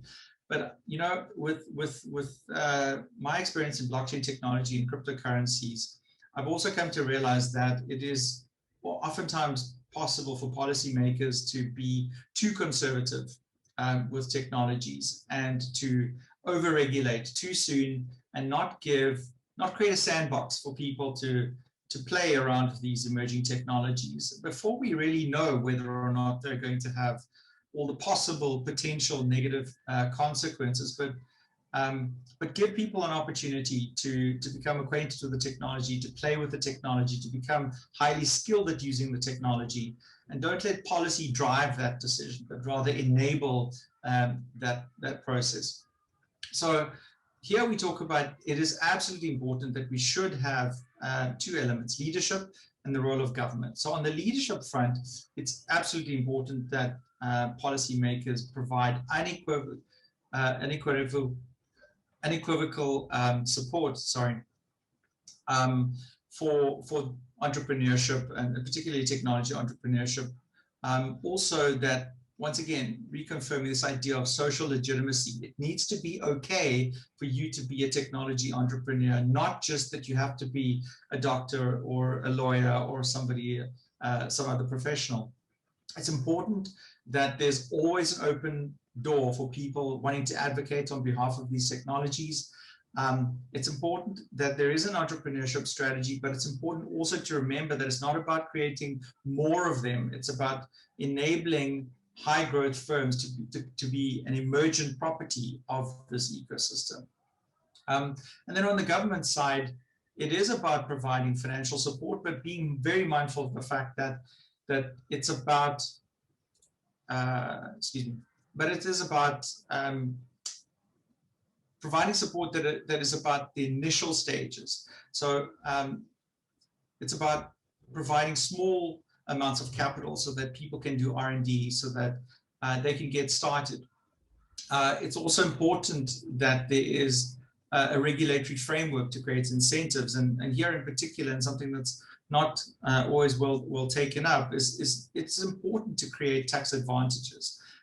The capital will flow to where it is most efficient, and in a global market, the capital will flow to wherever the opportunity is and where the return potential is is best. And there's no point in thinking about it as people need to do these things because they owe it somehow to their country or to their continent or something like that, because we can't think about it like that. We have to think about it as we have a fiduciary responsibility to people who entrust us with their capital, and we have to ensure that that we generate the best return for the amount of capital that they give to us, given being responsible for that capital as well. So it's not a charity. Venture capital and angel investing and other types of alternative assets, they are not going to invest into opportunities that exist somewhere in Africa simply because somebody said, please do it, be nice to us. We have to remember that these kinds of incentives are super important, and they're not just about how do we maximize returns. It's about being mindful of the fact that most of these opportunities will ultimately fail, and that, so for example, in venture capital, we use a measure of 10x. So what that tells us is that the most important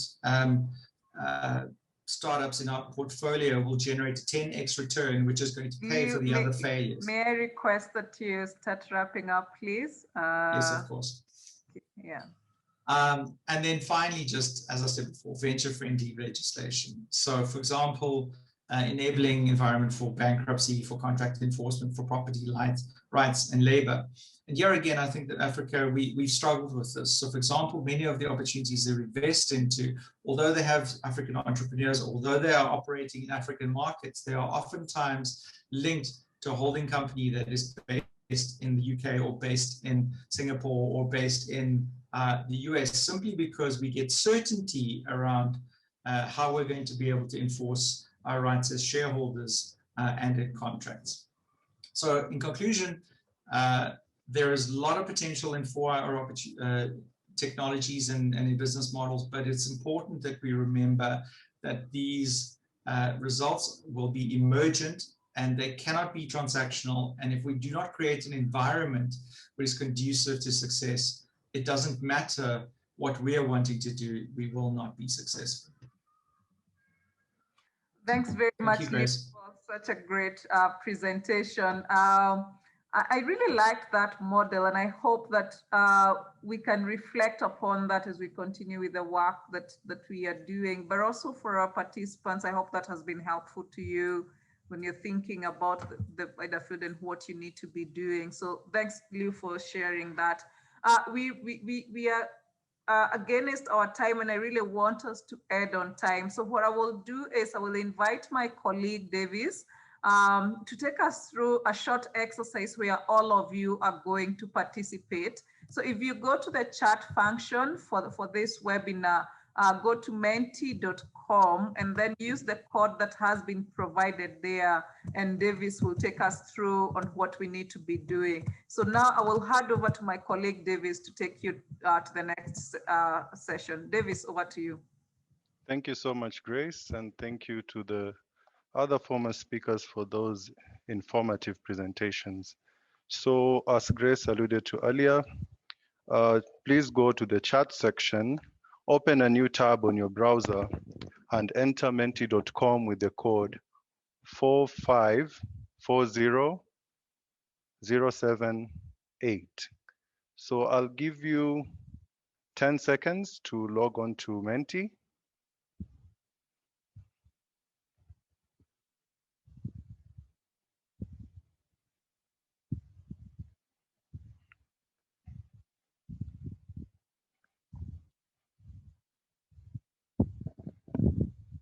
Okay, I believe a big chunk of us have managed to do that. So for those who are just coming in, the code is 4540078. So the first question is, what are the projected 4IR R&D priorities for future 5 to 10 years investment in Africa? So this is a multiple choice question. So you have an option of 5 responses. So once you generate your first response, click submit, and then you can write another one, submit that one as well. You can do that 5 times. We have 45 seconds for this, and I can see already there's a team that is already responding. So please, let's proceed.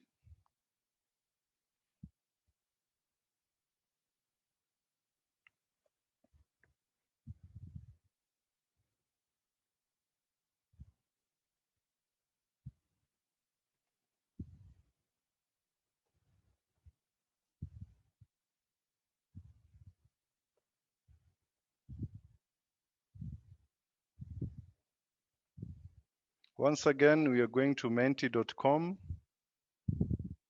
The code is 4540078. First question is a multiple choice question. For each answer you just click submit, and you have 5 options to do that.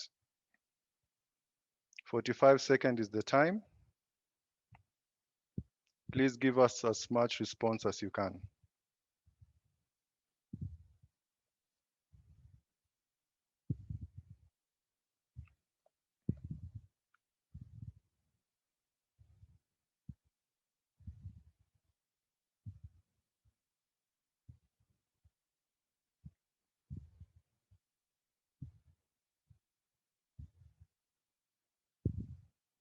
I'm already 30 seconds in, 15 more seconds.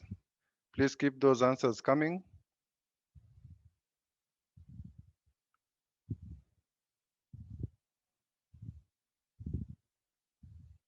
5 more seconds.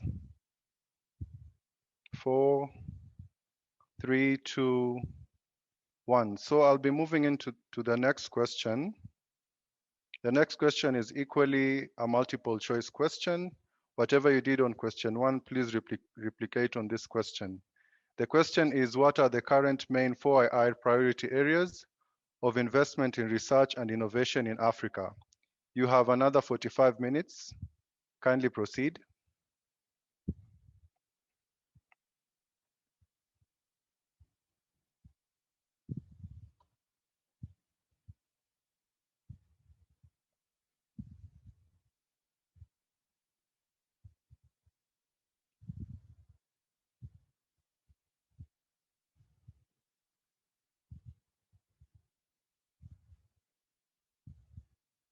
Once again, for those who are joining, go to menti.com on your browser.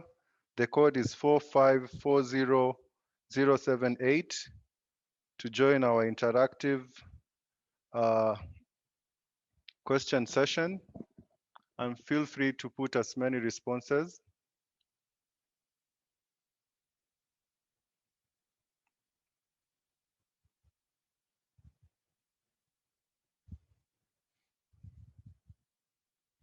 "15 more seconds on my side.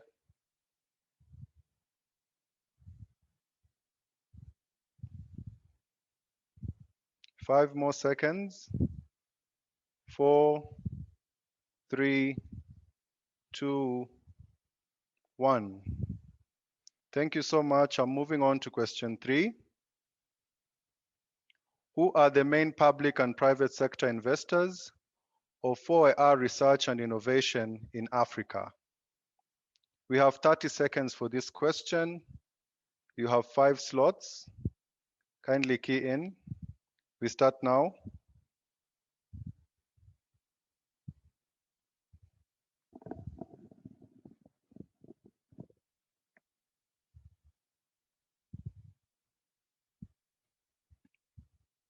I'll repeat again. Who are the main public and private sector investors of 4IR research and innovation in Africa?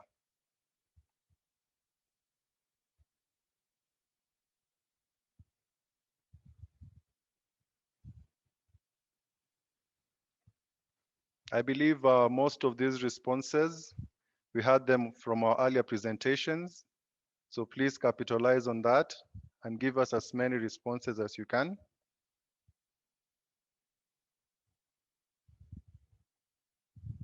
5 more seconds. 3, 2, 1. Thank you so much. I'll be moving on to the final question of the day. Question 4.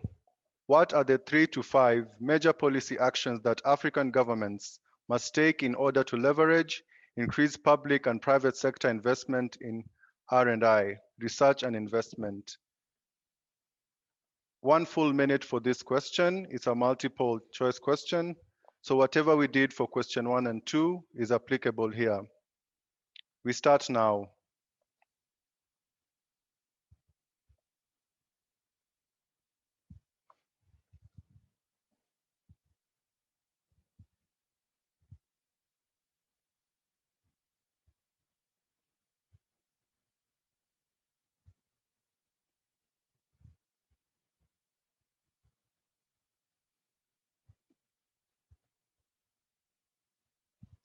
What are the 3 to 5 major policy actions that African governments must take in order to leverage increased public and private sector investment in research and innovation?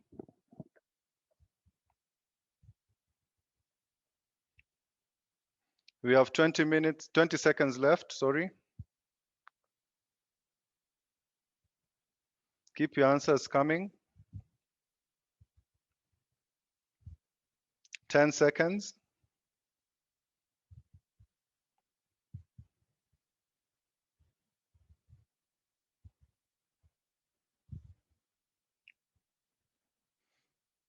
Okay, thank you so much. Over to you, Grace.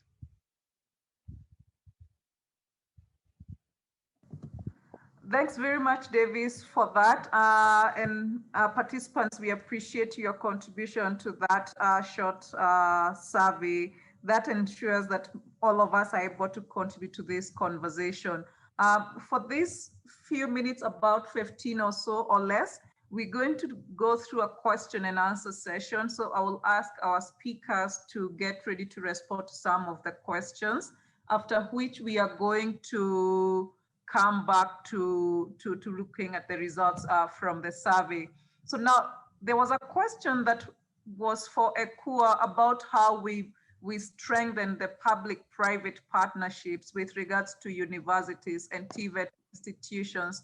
Akua, I want to give you a chance to respond to that question and perhaps even expand it more broadly about public-private partnerships, because I know this is a critical thing for the World Bank, and how that can be tapped into to ensure that we're actually driving for the industrial revolution, especially in the education space.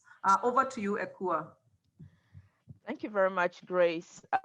So when I did see that question, it's a very important question and one that we need to look into critically. And I'm glad you also went through some of the details on what that would look like from the venture capitalist perspective. So within the context of what we've done in the ACE initiative, one of the things that we've tried to promote is for at the very fundamental level for centers to participate and get even their first set of funding, they need to have in place a sectoral advisory board made up of people within the sector that the center works in, with the goal that the sectoral advisory board would bring in industry perspective and also create opportunities to link the centers strongly with the industry. So I think it's really important that within the university research groups that they have these strong sectoral advisory boards that they can invite people from the industry to participate in. Of course, one of the challenges that we've realized is that for sectors such as health and agri, we've realized that the industry side is more at a younger stage compared to some of the sectors like ICT. So the ICT centers I find it much more easy to, and engineering related centers find it more easy to tap into the different industry players around, whether it's around the energy sector or the typical ICT sectors. But for the health and agriculture, we really have to do a lot more. So we have these disbursement linked indicators. So how the project works is that you need to meet certain results to get funding. And one of the elements we are pushing for is to encourage universities, the centers, to have in place a strong entrepreneurial setup, whether it's a unit within the university that helps to promote industry linkages or to really help promote entrepreneurship among students and faculty members. Also, I think having a forum to bring together industry and universities, particularly venture capitalists, is really important. And we realize that it's difficult for academics to find some of these players a lot of the times. And so, we'll be happy to work with groups that are willing to do that with us, to bring together some of these researchers with potential industry players and funders, private funders, to support them. We are doing some work also with IBM where we are we are working with them to provide advanced digital skills training, whether it's around IoT, AI, blockchain, with certifications, so that when they are teaching students are having very applied experiences in that respect. And also developing an innovation award, where the hope is that we will be encouraging students and faculty to really think outside of the box in terms of going from research to markets. So those are some of the things that we've been trying to do within the ACE Impact projects. Thank you. Thanks, Akua, for that response. I'll move on to Liu. There's one question that I want to pose to you, and because of time, I will ask our speakers. If you notice a question, you can type in the response to the audience. Please go ahead and do that. Liu, there's a question asking about funding sources. Besides public-private partnerships and other traditional sources of funding, are there other new sources that we should be leveraging on to advance for the industrial revolution? Maybe you could say something about that. I think that the later stages of funding are arguably easier to attract based upon the quality of the opportunity, but there's a certain element of initial capital that needs to be provided at risk for R&D and initial minimum viable product development. So I think it's more about thinking about what is the right type of funding that is needed at the different stage of the exploitation of the technology.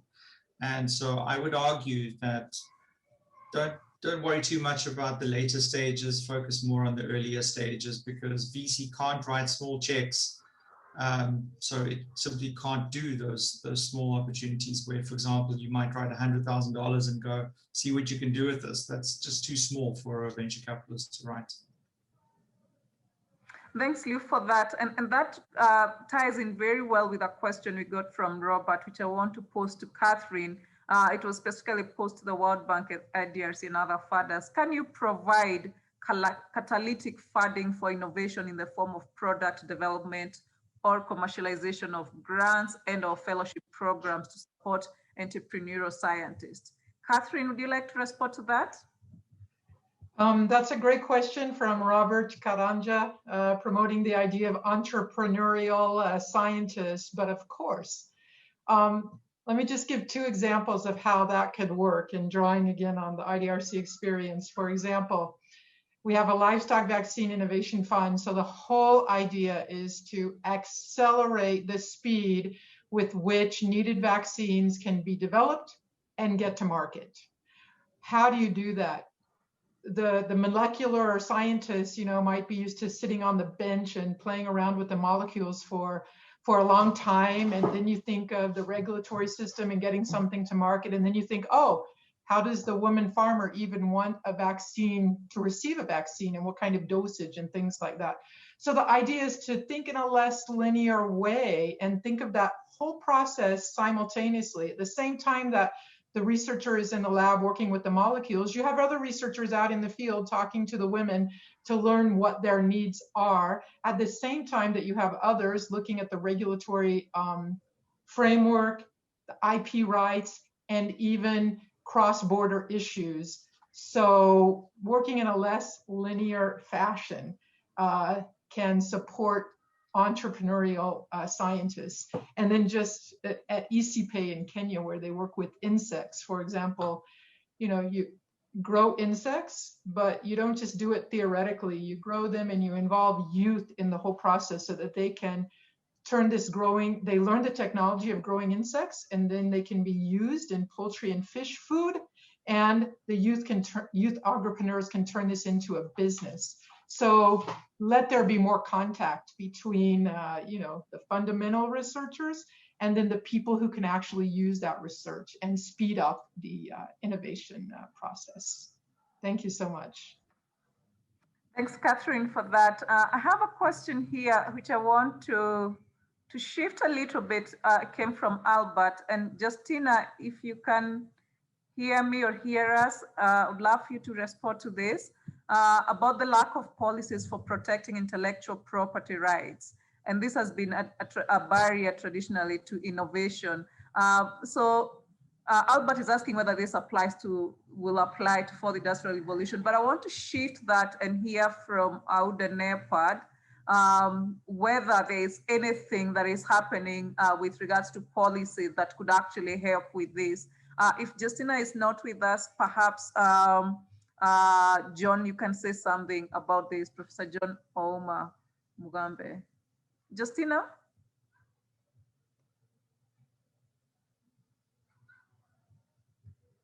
I'm not hearing from Justina. John, do you want to say something about policies around for the intellectual property and how this could look like in the era of fourth industrial revolution?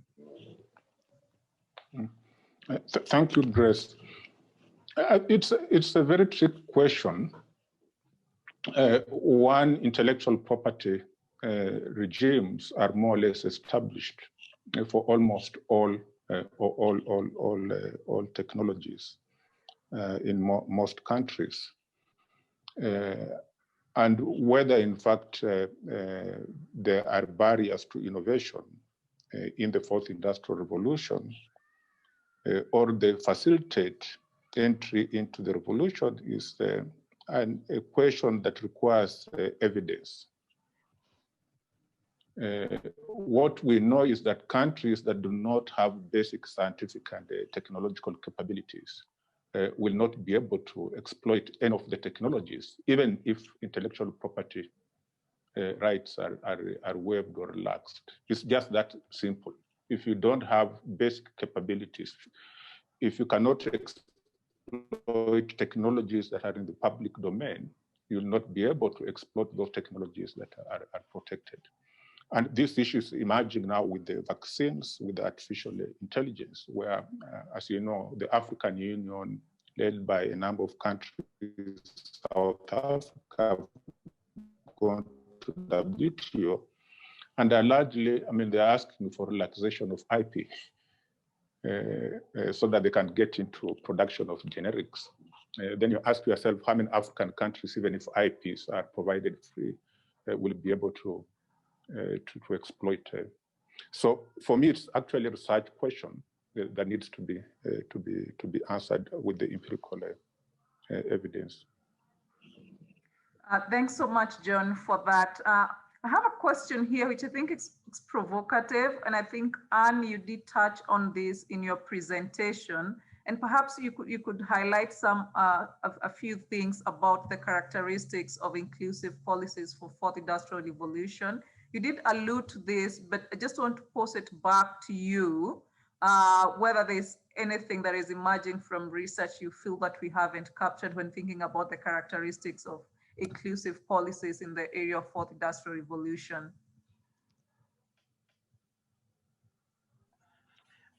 Thank you, Grace. I think that question can be discussed because it depends on who is answering it. I know Catherine and Riul and Akua could actually answer that question differently, depending on what expertise they do have. But in my case, I would want to say that the concept of inclusivity is very, contested. And when we talk about inclusion, it's a concept that cuts across all policies. Whether you are talking about innovation policies, whether you are talking about agricultural policies. So the concept of inclusivity comes in, and that's something which needs to be thought more in terms of what is this that you are referring to in terms of technological innovation.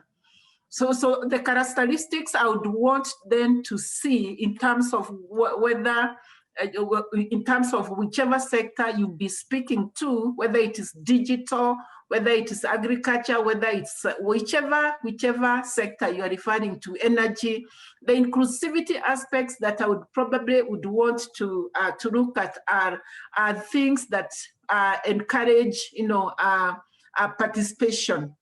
Aspects that encourage, inclusion of the stakeholders, looking at both the technology developers as well as the users of innovation. So user-driven, policies enhance inclusivity. And what do I mean by that? I mean, if it is a technology that is being developed, look at the process. I think this is what I mentioned. And don't think about the product in terms of, who are we developing the product for? Can we engage what Catherine talked about in terms of, can we include all those who are supposed to benefit in the process, what I call process innovation? and then thinking about how the actors, the users, the developers can actually co-create knowledge, along that process. So the concept of inclusivity is something that we can discuss, and in terms of concept, in terms of application. So it is depending on which dimension we want to go. But I see the aspect of the engagement in the process, just like what Catherine has mentioned, is very critical. And finding who is going to benefit and where can they fit in the process. I think for me, that is critical. Thanks very much. And I really love where you have added that conversation. How do we engage? And I think that's something we all need to remember. How do we engage across levels on all these issues that we've been talking about? Kindly allow me not to take any further questions. And thanks very much for those questions you've all been posing, for those who've been sharing opportunities. Thanks, James. Thanks, Farai. Thanks, Andrea, for your questions and comments. They're really useful. Please keep them coming. And if you want to have a conversation with someone based on their questions or their comments, please feel free to do that. Now, we're going to take a few minutes to present the results from the poll that we took. Please allow us to run a few minutes after 6 o'clock because we want to present the results, then a few reflections on how we move forward from this conversation. So we might add 10 past the hour, although we would have wished to add very soon. So bear with us on that. My colleagues, Davis and Wycliffe, if you share the results, I'll be happy to go through them.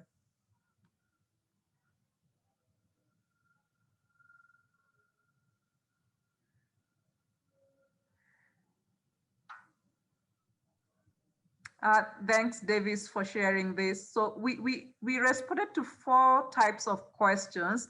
These questions have either been responded to by our speakers during their presentations. We've been talking about them, and we asked about what are the projected R&D priorities for future investments in Africa.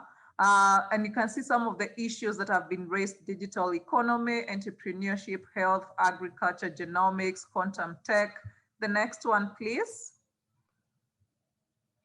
Electricity. I'm just going to highlight a few of them because I want us to not take so much time on them.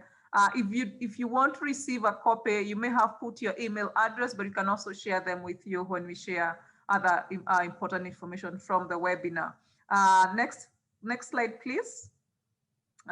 We still continue on the same question. Infrastructure, agriculture, and health are sort of coming back. Manufacturing, advanced manufacturing, I like that. Next, please. Rural and community development. That's a unique one. We haven't really talked about that at length, and I'm happy that it has come up. Humanitarian work, that's really good, as well as capacity development, which was discussed at length. Next, please. And wow, this was a very good response to this question. Issues of gender, job creation, data infrastructure. The next one, please. And eliminating gender bias. Those are very, very useful feedback from all of you. The next question, please. We asked you a question about what are the current main areas of investment, and we say, and as we can see from here, digital technologies definitely has more investment. Seems to be investment in innovation policy, new inventions, infrastructure, agricultural development, that's true. Multidisciplinary research that would highlight both technology and culture. Next, please. Commercialization of technologies, social sciences. I like that. I wish we can have a longer conversation around that. Andrea, thanks for your comment. Next, please. Indigenous knowledge, these are really good connections that are coming up. Fellowships, wish you could have more time to know what that meant. Next, please. Should be question 3. Question 3, we asked you about the main actors, both public and private, that we should be working with. And you can see who came up with. Perhaps this is based on who is responding, but also because the data has not been edited, but you can see universities, governments, non-profit and profit companies, entrepreneurs, Some funding agencies have been mentioned, and specific institutions, ministries have been mentioned, as well as banks. Thanks for that. Let's see the next question, which is the last one. Here we asked you about policy actions that governments should be taking. Let me see which one is unique. I can see one on tax incentives.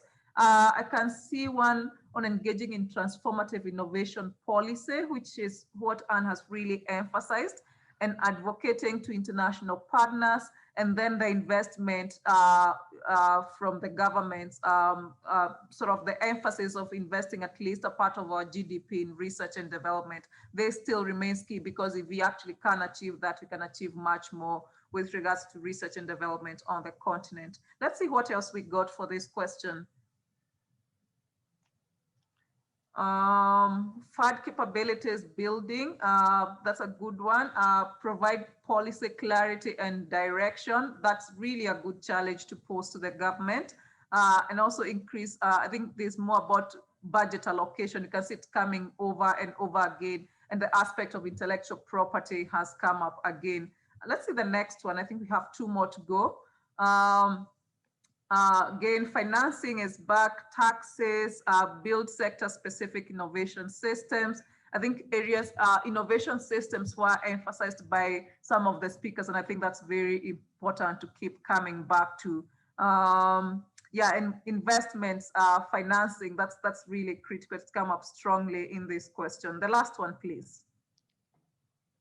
And finally, include women in science, gender equity. Those are unique ones, which we didn't have in the previous slides. Yeah, and again, more investments in research, infrastructure, capacity building, talent development, paying for research, and supporting at higher education institution. I can see universities there. And then interact with development country policymakers. I believe that's the area of collaboration. I think that's all we have from the results. Thanks very much. At this point, I want to invite Professor John Ouma Mugambe. I did ask him to respond to a question, but then we had not done a good introduction of him. He's been the convener for this priority area here at ISA AES, and I'll allow him to give a few reflections on the process we are on, and then where we are moving with this. Over to you, John. Thank you, Grace, and thank you to our speakers, to everybody. Very rich discussions, very interesting comments. This is the second roundtable that we are having, and we are treating the priority setting exercise as a process. It's not about these events. As we'll all agree, the fourth industrial revolution technologies are very dynamic. They're evolving. You can't set priorities today and sit back. So we are focused on the process. Let me just raise 2 emerging issues from the first and this roundtable that will guide our way forward. I think the first, and it's clear at least to me, that everybody is emphasizing the importance of targeting, taking a mission, having mission-oriented approach. We are dealing with at least 12 converging pervasive technologies. No country in the world can get into the revolution with, focusing on all the 12 technologies. And I have heard today and in the previous roundtable, the need to target and make wise technology choices. And I think that is the challenge now for African countries. You go around, politicians are talking about fourth industrial revolution, and there are many workshops. In Congo today and tomorrow, you have ministers of science and technology forum, and it's all about fourth industrial revolution technologies. But we need now to focus on specific technologies to address specific African challenges. So our way forward on that is going to be trying to, again, emphasize that it's not just the revolution, the fourth industrial revolution, but we need to focus on very specific technologies and, if possible, technological trajectories.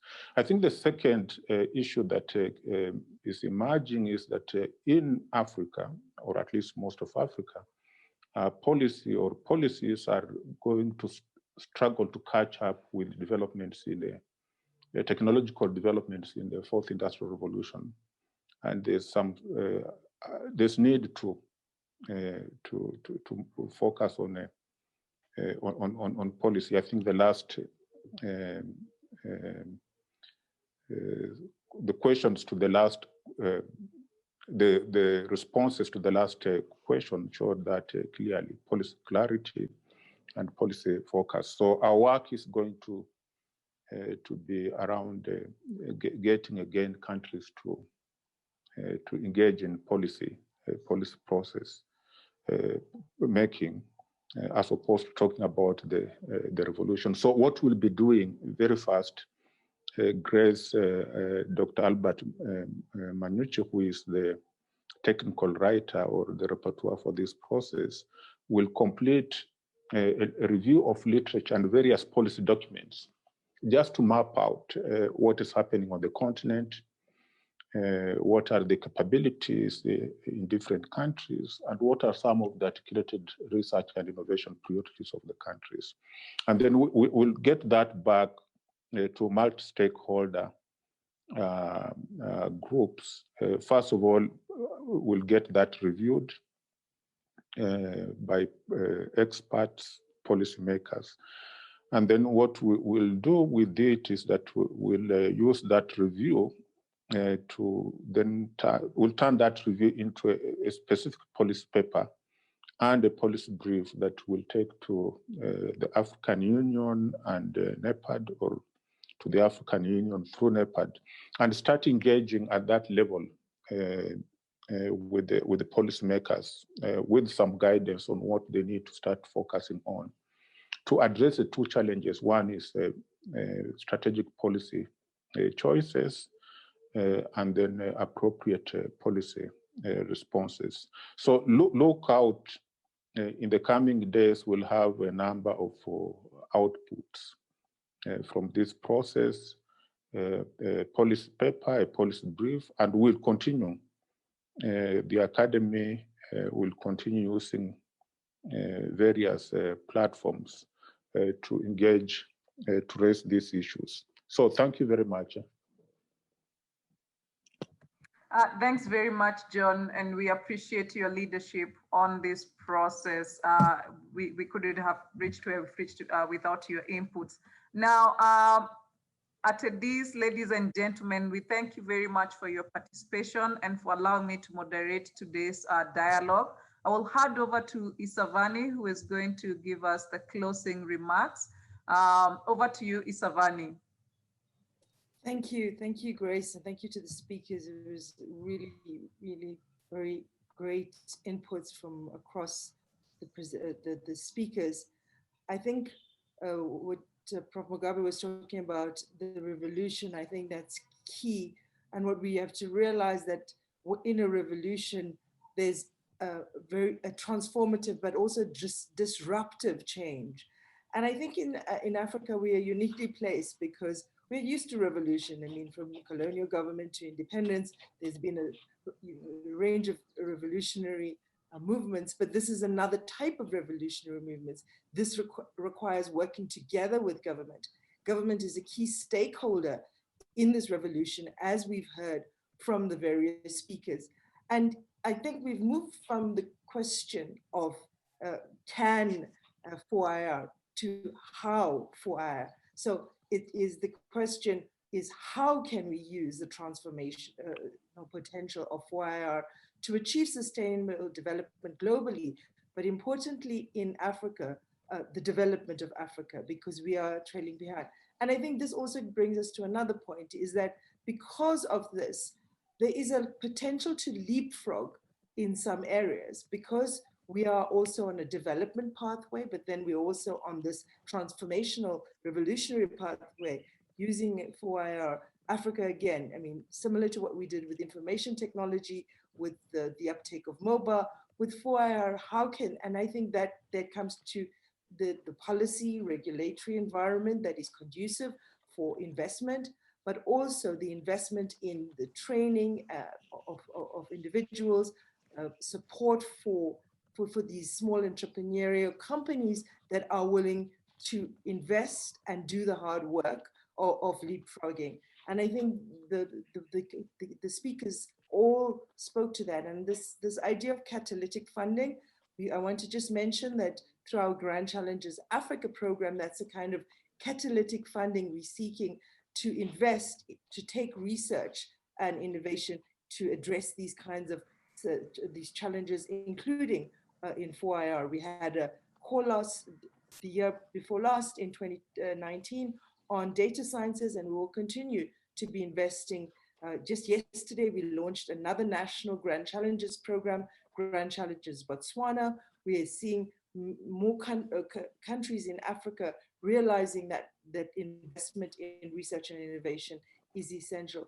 So we will then, as Professor Mugabe said to you, share with you the proceedings from this discussion and look forward to engaging with you going forward. So on behalf of the staff of the African Academy of Science Alliance for Accelerating Science in Africa, we thank you all for participating and look forward to engaging with you further. Thank you.